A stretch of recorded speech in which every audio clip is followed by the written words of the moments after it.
नमस्कार माझ्या सर्वांना. मी शिवानी. गावाकडच्या स्वादमध्ये आपलं खूप खूप मनापासून स्वागत आहे.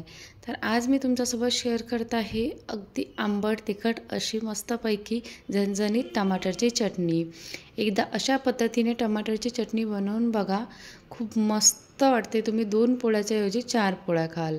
तर काय करायचं, कढाईमध्ये थोडं तेल टाकायचं, त्यामध्ये जिरं घालायचं आणि 5-7 हिरव्या मिरच्या घालायच्या. तुमच्या तिखट तुम्हाला जितका आवडत असेल तितक्यानुसार.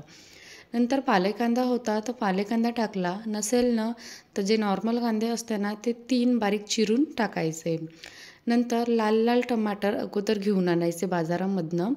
मस्तपैकी जे थोडे हाडे असते ना ते नाही आणायचे. अगदी असे लूज झालेले थोडेसे लाल लाल दिसेल असे टमाटर आणायचे पिकलेवाले.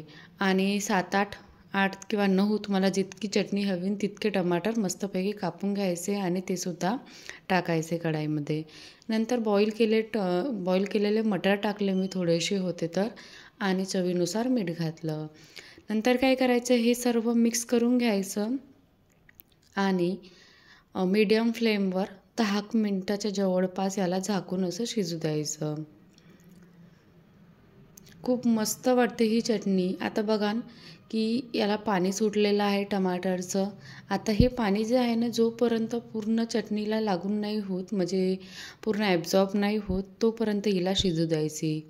10 मिनटानंतर बघू शकता की पाणी पूर्ण आटलेलं आहे आणि हलकंसं तेलसुद्धा सुटलेलं आहे. म्हणजे चटणी आपली ऑलमोस्ट तयार झालेली आहे. तर याला आणखी एकदा आपण बघू परतून. झालेली आहे चटणी. तर यामध्ये मी थोडंसं बारीक चिरून कोथिंबीर घालत आहे. आपली जी नॉर्मल कोणती पण चटणी बनवतो ना त्याच्यापेक्षा ही चटणी एकदा अशा पद्धतीने तुम्ही बनवून बघा. खूप मस्त वाटते. माझ्या घरी तर सर्वात जास्त टमाटर निघले. आता फ्रेश टमाटर मिळत आहे आणि मेन म्हणजे तर सस्ते पण झाले आहे. तर जास्तीत जास्त प्रमाणामध्ये ही चटणी बनल्या जाते. आणि मेन म्हणजे तर हे कसं आहे, 8 ते 10 दिवस पण टिकते.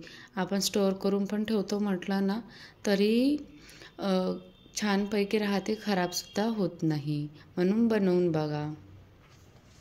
तुम्हाला माझ्या रेसिपी आवडत असेल तर कमेंटमध्ये सांगा आणि माझ्या चॅनलला फॉलो करा, व्हिडिओला लाईक करा, शेअर करा आणि चॅनलला सबस्क्राईबसुद्धा करा. अशाच रेसिपी तुम्ही बघत राहा आणि हॅप्पी राहा. थँक्यू.